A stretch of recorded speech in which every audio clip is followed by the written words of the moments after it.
그런데 최근에 가장 큰 논란은 두 가지라고 봅니다. 박지원 의원이 폭로한 안철수가 남경필을 만나서 우리의 주적은 문모 민주당이다 이렇게 이야기했다는. 문무일이었겠죠. 문성근 아니고? 네, 뭐 문희상 의원이나 뭐 많잖아요. 그런 이야기 논란 속에 안철수는 절대 그런 적 없다. 남경필도 그런 적 없다고 하고 저쪽에서는 증인이 있어. 뭐 이렇게 이야기하는 뭐 이런 논란이 하나 있고요.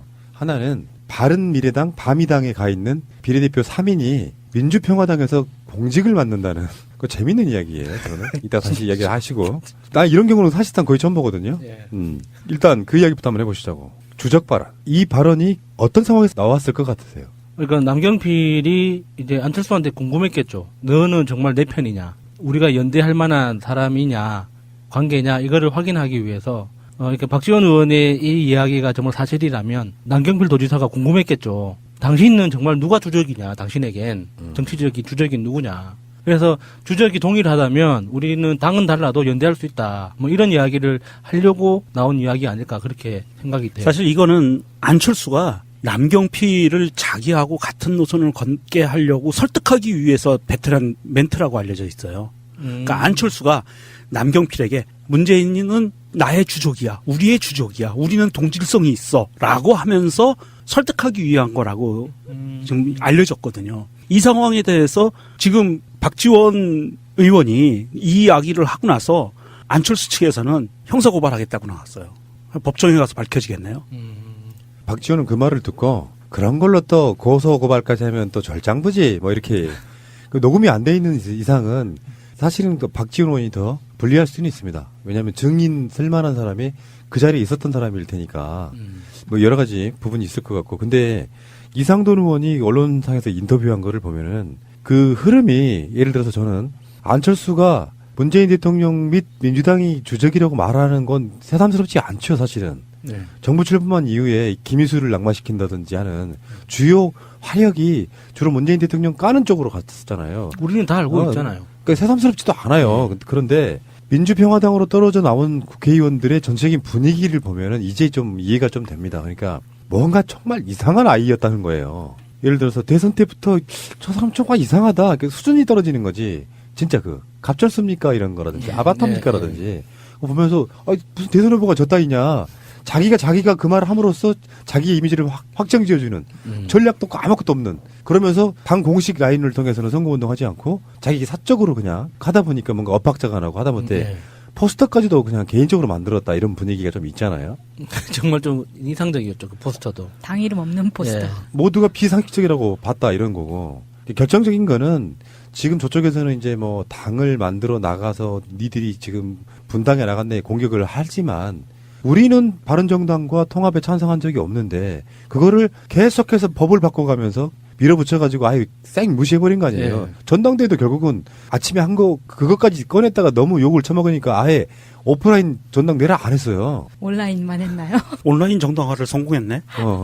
그러다 보니까 결국에는 그러니까 간단히 말하면은 저는 두 집단이 이해가 맞아 떨어진 거라고 봐요. 대선 때부터 보고 대선 조작 사건 나고 당대표 일찍 나오고 하면서 쟤 이상한 애네라고 생각해서 나가고 싶었던 민주평화당이나 안철수 입장에서 사사건건에 당대표 발목을 잡고 있는 쟤들을 나가라는 의미에서 기가 막힌 타이밍에 서로 간의 이해관계가 딱 맞아 떨어진 거죠. 그러니까 밖으로 말할 때는 막 당을 배신해 나가면 되냐 이야기하지만 사실은 등 떠민 부분도 있는 것이고 민주평화당 쪽에서는 네가 그랬기 때문에 나온 거지 우리는 피해자라고 계속 하지만 속마음은 안철수가 잘해준 거죠. 뭐 그런 상황이라고 보면 되는 거죠. 그러니까 이상돈 의원 입장에서 정말 이렇게 거칠 게 없어요. 이제는 명백한 해당 행위잖아요. 이상돈 의원의 모든 발언과 행동들이 명백한 해당 행위인데도 불구하고 지금 바미당에서는 어떻게 보내주지도 못하고 행동을 말리지도 못하고 이게 누가 봐도 해당 행위면은 뭐 제명을 하든지 징계를 해야 되는데 징계조차도 못하고 있어. 바미당의 이상돈 의원이 예. 민주평화당의 정책연구원장 우리 방송으로 말하면은 김민석 원장 역할을 하는 거예요. 그 지금 민주당의 민주연구원장을 다른 당 사람이 하는 거랑 똑같은 거야. 그러니까 자유한국당에서 그 민주연구원장 하는 거 뭐 이런 격인 거죠. 그리고 지금 두 사람 더 있죠. 박주현, 장정숙 두 의원은 지방선거 대책본부의 본부장급 역할을 맡길 계획이라고. 진짜 너무 재밌더라고요. 이런 상황이 사실 우리가 본 적이 있어요? 아니, 그러니까 이게 이 선관위에서도 상상조차 못하는 거잖아요. 전례가 없으니까. 예. 이런 상황 자체가 그러니까 제한 규정 자체가 없는 거죠. 이 상황에 대해서. 그러니까 당적만 이중당적이 아니면 예. 상관이 없는 걸로 지금 선관위에서는 입장을 정한 것 같고요. 예, 생각해보면 그런 것 같기도 해요. 제가 민주당 당적을 가지고 있지만 예를 들어서 정의당 뭐 지역선거대책본부에 뭐 자원봉사를 한다거나 뭐 이렇게 한다고 해서 법적으로 문제될 건 없거든요.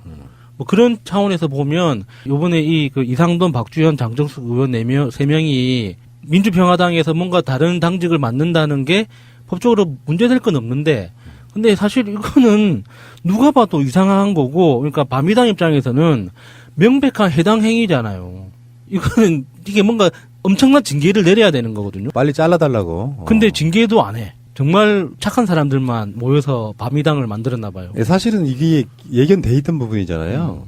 뭐 이따가 김연아 얘기도 다시 나오겠습니다만 결국에는 뜻이 안 맞는 사람을 사실은 정당 보조금 이외에는 그들이 노리는 게 없어요. 뭘 얼마나 도와주겠어요. 네. 정당 보조금을 더 받기 위해서 반대로 말하면 상대방한테 덜 주기 위해서 묶어두고 있는 거거든요. 이렇게 안고 가느니 저는 출당시켜주는 게 100% 낫다고 생각합니다. 그러니까 하태경 의원이 또 개소리를 하더라고요. 이렇게 몸부림치는 의원들 그냥 보내주면 되지 않느냐. 그러니까 마음은 다 똑같다는 거야. 결국에는 법안이나 정책을 가지고 투표를 할 때 그 사람들의 정체성이 드러나는 거기 때문에 당 소속이 어딘가는 중요하지 않다. 마음은 똑같기 때문에 굳이 출당시킬 필요가 없다는 거예요. 그 무슨 말인지 이해가 됩니까? 네, 이거 적어왔는데 무슨 말인지 몰라가지고 들으면서 메모해가지고 적어왔는데. 그 이야기는 이유가 있을 것 같은 게 김연아가 결국에는 반성문 쓰고 예. 자유한국당에서 당원권 정지가 됐던 것을 풀었어요. 그러니까 의원총회 같은 데 다시 나오기 시작하는 거죠. 그러면서 사실은 바른정당으로 가는 거 포기한 상태가 되노니 하태경 입장에서는 그중에 가장 세게 발언하는 사람이잖아요. 지금 바른미래당에서는. 그렇다 보니까 그런 식의 약간 발언이 나온 게 아닌가 싶은 생각이 드는데 그 이상돈의 증언에 의하면은 그런 거잖아요. 유승민이나 기존에 있던 바른정당 출신들 입장에서 보면 안철수를 당장은 볼 일은 많이 없을 거예요. 당직을 내려놨기 때문에 무슨 최고위원회의나 이런 데 나오거나 그러진 않고 현역도 아니니 뭐 의원총회를 나오겠어요? 뭐 어떻겠어요? 근데 나중에는 또 똑같은 사단이 나서 당이 찢어질 거다 이렇게 누구나 예상할 수 있는 부분이지 않습니까? 이상돈 의원의 굉장히 재밌는 발언 하나 봤는데 안철수의 서울, 부산시장 출마설이 있는데 이건 절대로 안 됩니다. 시장 같은 건 할 수 있는 능력도 안 됩니다. 서울시가 고담입니까? 정말 모욕적이네요. 사실 이 부분이 시사하는 게 그렇게 적지만은 않아요. 이 발언이 어떤 의미를 갖고 있냐 하면 사실 아까도 우리의 주적은 문재인이다라고 안철수가 이야기했다는 그 박지원 의원의 말처럼 바른미래당과 자유한국당은 사실은 바미당에서 안철수가 서울시장을 출마하는 순간 바미당과 자유한국당은 선거연대를 합니다. 이건 100% 그렇게 예측이 돼요.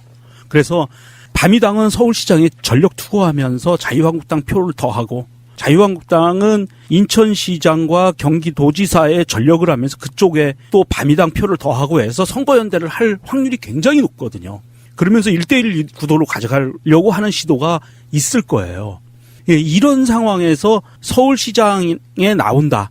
안철수가 또는 부산시장에 나온다라고 하는 거는 굉장히 끔찍한 상황이 만들어지는 거예요. 대한민국 정치판이 완전히 1대1 구도가 문제가 아니고 이거는 민주당과 정의당 이런 그 민평당 이쪽하고 자유한국당이라는 큰 거대 악하고 완전히 다시 원상복구가 돼버리는 거예요. 정치판이 정당판이. 뭐 그럴 수도 있는데 이 안철수가 한 명인 상태에서 1대1 구도로 붙는다면 사실 민주진영에서 누가 나와도 이길 것 같은데요? 이 선거를 이기고 지구의 문제가 아니고 이것은 선거연대를 한다는 것은 바로 합당으로 이어질 확률이 높고요.